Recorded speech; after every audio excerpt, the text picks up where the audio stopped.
Hello there, Antoinette from Antoinette Intuitive Tarot and Jewellery here. Welcome back to my channel. I thought I'd give you a little update on some of the books that I have been reading, or the ones that have been on my shelf, because some have arrived and been here for a while. So this isn't quite what I would call a book haul, because I collect things throughout the year and put them ready for me to read. I kind of had a tendency to do this, so it's just the way that I do things. I'm going to start with my my gorgeous Kindle, because on here I have more books because one, I have a subscription, so it's cheaper, and two, I also have lots of sample books to see if I want the books. Sorry it's not in colour, but what I've kind of been enjoying, so I have this one, which is, you can't really read that, but it says a treasury of British folklore. So I have the sample of that one to look through and decide if I want to maybe get the hardcover or even buy the Kindle version. I have been using the Book of Spells Witches Planner by Lisa Chamberlain, but this is more Wicca based than witchcraft based, you could say. And it is as it says, so it's a planner. Very slow. Oh, I'm not attached to the internet with this one, so I can't download that one. It does open up on my phone, however, and it's a diary, and then there are suggestions for each week. There's a little spell or something in there that you can look at. I have also enjoyed from Audible books Becoming Supernatural by Joe Dispenza. That was a really interesting book to read. In here we also have I don't know what that means, but the Transformational Tarot. I know where that came from. I've been watching somebody's channel, probably a bit too much. Something that they do. And we have the Cunning Man's Handbook by Jim Baker. I think this one's more kind of based around the United States, sort of cunning folk traditions. But I haven't read the whole book yet. I've only probably 2 or 3 chapters in to be able to comment on that one fully. The Crooked Path, I have the sample of here, which is by Keldon, and it sort of took me, but I got that one after I have the Besom, Stang and Sword on Audible, which I was listening to, and I have to say it's a really good book, which inspired me to then get the Crooked Path. However, I'm probably going to get the Besom, Stang and Sword in hard copy, because it's had a lot of sort of spells and things in there that you could work into your everyday life and obviously change up to suit you. As it was really just for a reference book to come back to, that I felt that I might want to have that one. I think that is everything that I've been reading in general. Let me just have a quick flick here. Yeah, otherwise we have a few sample books there, as you've seen. So I do have the 2020 Almanac, and I have the 2021 Almanac hard copy, the Green Witchcraft book, and then I had the samples for the Goddesses in the Details and Everyday Witchcraft.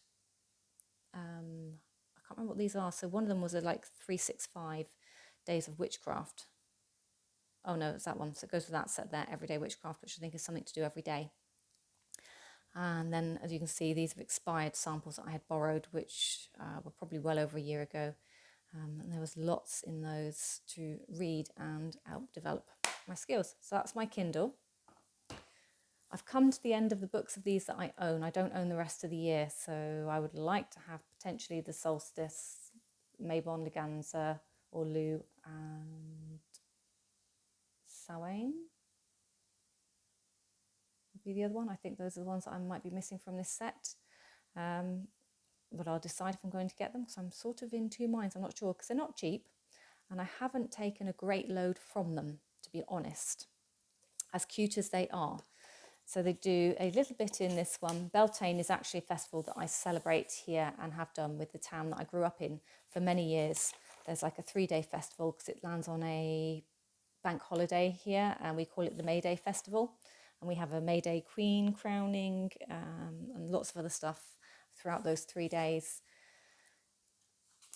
So it's a natural event for me. It's not something I have to do on purpose, coming from the southwest of the country.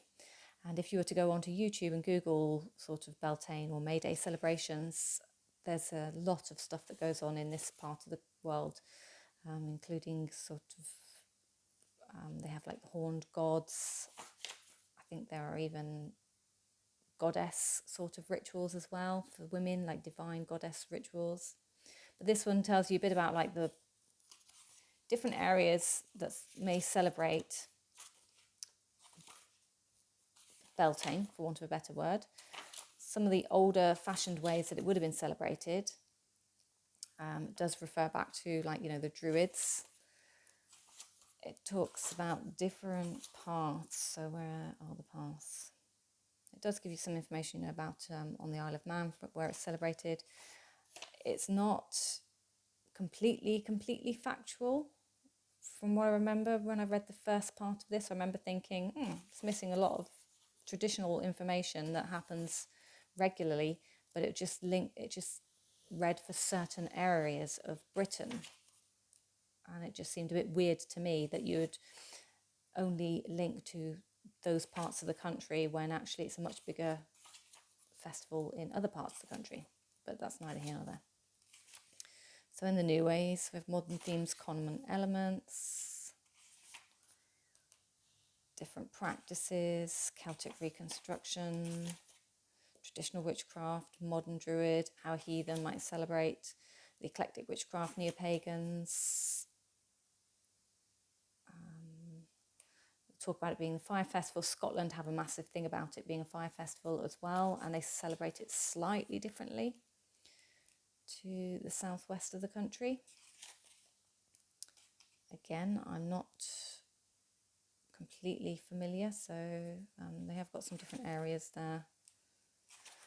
And then there's some suggested activities. We have some spells and divination, things that you can do. I mean, Beltane, as I said, it's a fire festival. For us, we always have a barbecue. If we have some fruits from the garden or fruits from last year, then we make fruit punches. Mead is a very big thing to drink. And I only just realised you can buy that on the shop's shelves. I never knew this. I thought it was specially pulled out in certain pubs in Cornwall where they celebrate and they have like a mead and a big feast in honour of the fire festivals. And I thought that was the only place you could get the mead unless you handmade it. So an interesting thing that I might be making. I usually make a fruit punch for me, which may be mead-esque if you want, but I use like a cordial from elderflowers. I use herbs from my garden, soda water for the fizzy bit, and lots of frozen berries that I've saved from the year before. And that's normally what I do, is that kind of like summer fruit punch, although we're still in spring. Nearly out of it, but we're still in spring. So you have lots of salads, you know, like a pasta salad, things that you can make for your feasts. I this year had strawberries and blackberries in yoghurt. Tells you about the old maypole dance, which again, May Day for us, so that's a big thing. We do have the maypoles. Prayers that you might want to make. And then there's a few other bits in there that I probably don't need, but you got like pre-ground rituals. It's obviously a fertility festival as well, being fire and prosperity. So it's a great time to set your intentions for the rest of the year. It's a great time for planting things that you want to grow. It's traditionally a hand fasting festival in this part of the country, definitely. And where you'd kind of, you know, hand fast like a ceremony to link yourself to your partner for a day in a year. There's the jumping of the fire and the cleansing of the cattle stock through originally 2 fires. You'd have 2 fires and you'd walk your cattle through to kill off ticks, fleas, bugs, any illnesses that they might be carrying. And that's the smoke cleansing side of it for lots of the farming community. This one is by Rachel Patterson and it's based for England. It's Pagan Portals series. She has a series of these, and Crafts of a Kitchen Witch. There is another one that I have, but I don't know what I've done with it, and it's Hoodoo, but working with it in England and, you know, translating it into how you might use English herbs and things to do a lot of the crossover practice. I haven't read a lot of it. I've only read the first couple of pages on that one. But this one, do you know, I naively thought a kitchen witch was somebody who cooked and created and crafted in the kitchen. Not quite so. This one does give you a bit about Rachel herself. You know, she has an online coven, she has an online YouTube channel. So it tells you about some of the sort of basic starter lists that you might have in your kitchen, and for many of you, you may actually discover you already have these and more. So making friends with your appliances, cooking up magic in your kitchen. So yes, there is a lot about the kitchen, how different foods kind of mean different things. So cashews for money, chili pepper for hex breaking or for love, chocolate for comforting, cucumber, chastity, healing, fertility, onions for strengthening and purifying. So it goes on, and then she's got some herbs, allspice you might use for money, luck and healing. And that might just be that you stir allspice into whatever it is that you're cooking with the intention of bringing in one of those things. But it'll be about knowing what's in your cupboard. Lavender can be for love, protection, sleep, chastity, purification, happiness or peace. Vanilla, I do like vanilla. Love, lust, mental powers. So witchy workings in the kitchen. It's a really nice little book. I do recommend it if you're based over here. She has a bit here, as you can see, celebrating the Sabbats, which probably will make more sense to me than the whole of that big book by Llewellyn, to be fair. And what I have discovered is to make notes of when I celebrate things. I will write the month we're in, the date, and if it pertains to one of these, I'll drop this Sabbat in, or the cross quarter, or the Esbats, and then I'll make a list of what I've done, what made it special to me, and then that'll help me decide if it's something that, well, I will easily know if it's something I do anyway, or if it's a ritual that I'm now developing. So Esbats are when you're working with the moon cycles. We have the elements, working with the elements.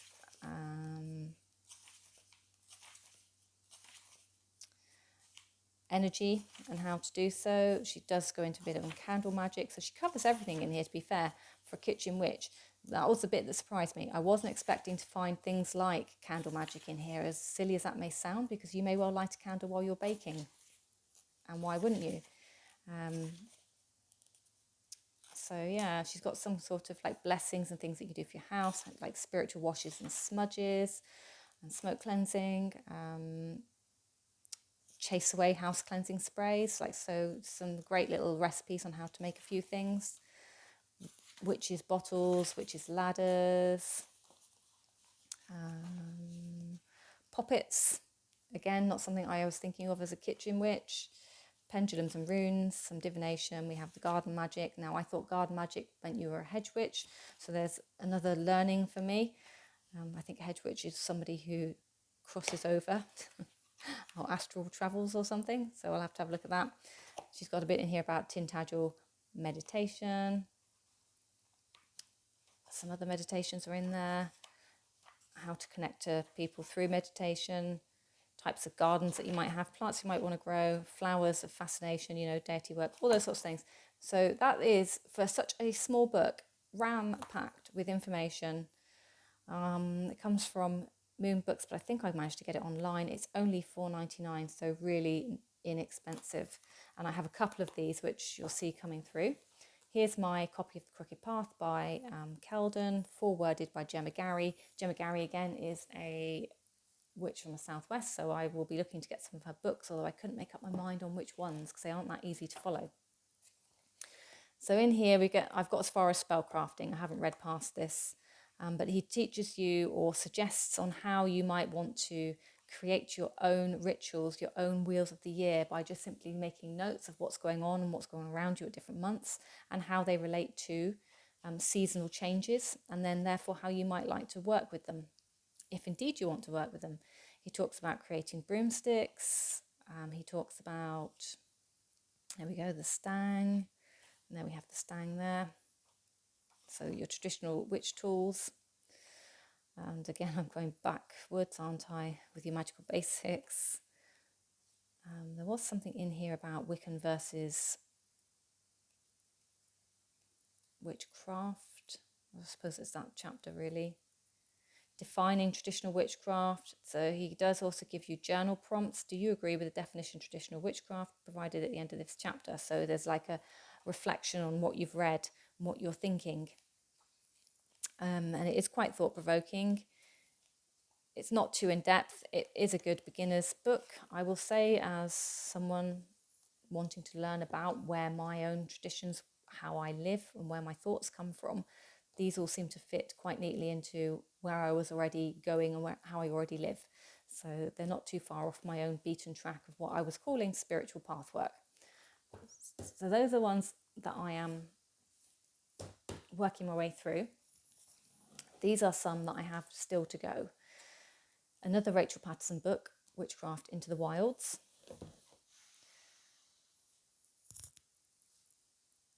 So this one was $11.99, and it, bring it up so you can see. So it just takes us into the wilds with the roots and bones of witchcraft, natural witchcraft that works for the seasons or with the seasons, and the natural elements that the earth provides us. So it draws a little bit on magical folk lore and a little bit of gypsy magic too. No fancy tools or ceremonial rituals with this one. Just working with the source that we have around us. That could be, your plants, the earth, the ground, the dirt, the stones that we pick up, the sea, the sand, the air, the rain, the moon, the sun, working with all of those sorts of elements without even looking into this book. Things that you may find, bones that you might find when you're out and about. A suggestion from a coven about this sort of work was that if you do collect things from places, it's always good to make a note of what they are and where they came from. Keep it in your diary or your book. And then when you're finished with them, return them back to the place that you took them from. So they go back to their kind of area. And also when you do pick them up, to ask for permission from, the surrounding elements to take them. This one is Wassailing, a British Midwinter Blessing custom. So I think I've talked about this roughly in something. Let me just take those out of the way. This is a British custom. I don't know if it's anywhere else in the world at this point in time, I will admit. It talks about, as far as I knew, it was a Cornish tradition. I think it's a New Year's tradition. But there was a bit in here about it being in Wales as well. Now I can't see if I can find whether the picture was in here or whether the picture was a different sort of book. May have even been on the TV. I've watched so many documentaries. I think it was on YouTube actually. I think there's a documentary on YouTube about it, where they dress with the horse's head and they go knocking from door to door. But that is one for reading a bit more into. And then from the Museum of Witchcraft, which is near Boscastle in Cornwall, this book, Cecil Williamson, who did own it, I think he's now passed, but it's been written by Steve Patterson, who I believe is now one of the curators of the museum.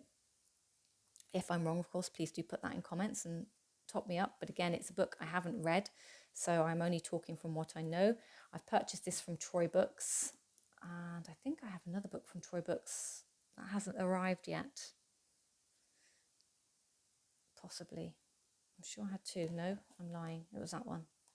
Wassailing from Troy Books. I knew there were two purchases made. And they also have a lot of the Gemma Gary books and other esoteric books coming. So this is kind of a working grimoire. So it's the books that were found left by Cecil Williamson about all of the ways that he worked, how he worked, things that he learnt, his little sigils and pictures and amulets. Again, I haven't read through this, but I'm definitely looking forward to having a look through this. So it's been suggested as his version of a grimoire, how he worked. He set up the museum. There's lots of information here, and I am quite looking forward to going to this museum. To be fair, I haven't been yet, but I didn't even know it existed, to be honest, because it's not in a part of Cornwall that I ever really visit, although I live, here. So you learn things and you get to experience new things every day. So who said you can't teach an old dog new tricks? So that's one that I'm very much, it's a big book. I'm flicking through it, it's a big book. So that's going to take me probably a while to work my way through. And I have this one, so I've treated myself to this one and volume 2. So there's 3 volumes of this. They're from Lo Scarabeo. I have volume 3. Volume 2 I'm waiting to arrive. This came today. Tarot Compendium. Volume 1, I don't know if I'll be needing that one because that one really is the fundamentals for beginners. But this looks fascinating. It's small and mighty. I think it's like 600 odd pages of information. Yeah, there we go. 625, Sacred Geometry.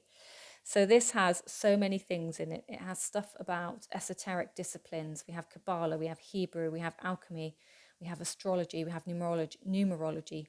We have advanced views of the cards in the deck, the structure of the deck. We have a look at shadow work and how to challenge yourself in shadow work. There are, if you want to give off professional readings, things that you might want to consider, the business aspects and whatnot. We have advanced spreads. There are some really good spreads in here pushing you. And we have some sort of additional content, talking tarot outside or taking it outside of the box, how to turn it into perhaps affirmations and that kind of thing. So if we start going back to front, there we have some of the information about the Kabbalah, Kabbalistic approach. We have things about the invisible paths, alchemy, the Fool's Journey in alchemy, astrology.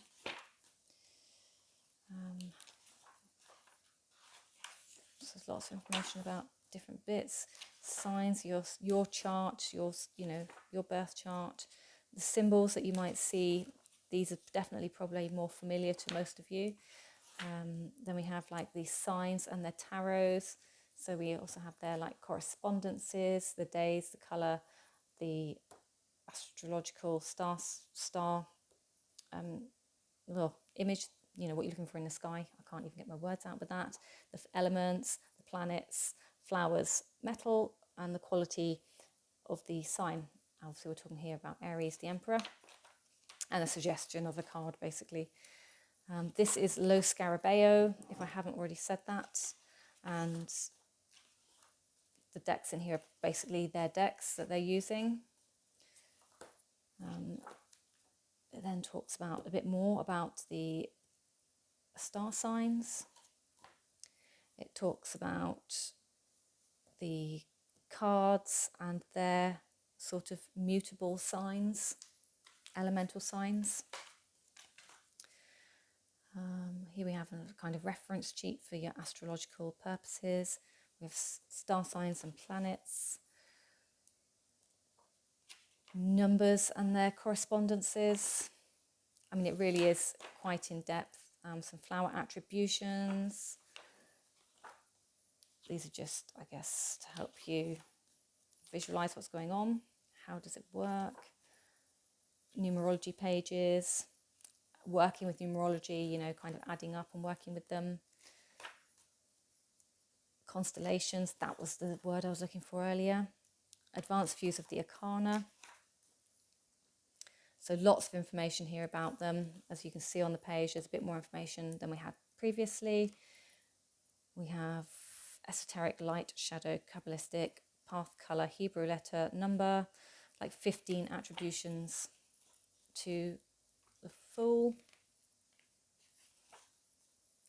The Knight of Cups, again, we've got 15 for that one. Or am I making that up?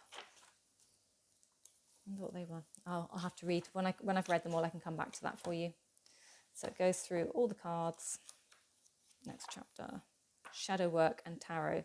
This is one of the reasons why I bought this. I quite like the aspects of the personalities. And then it's got an exercise that I wanted to try. Then free tarot for yourself.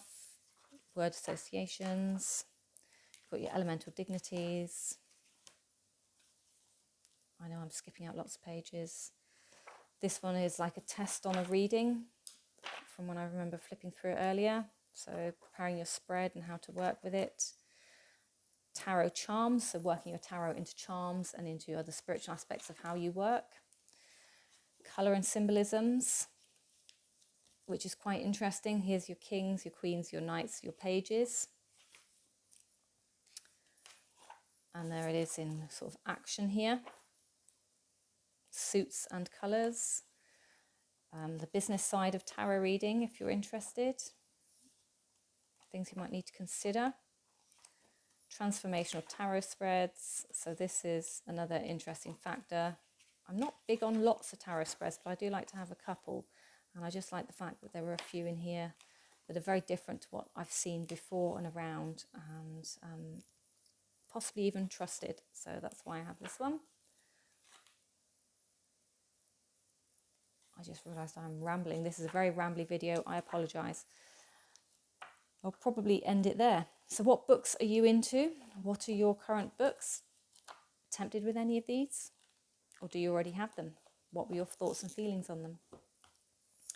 So those are my still to reads.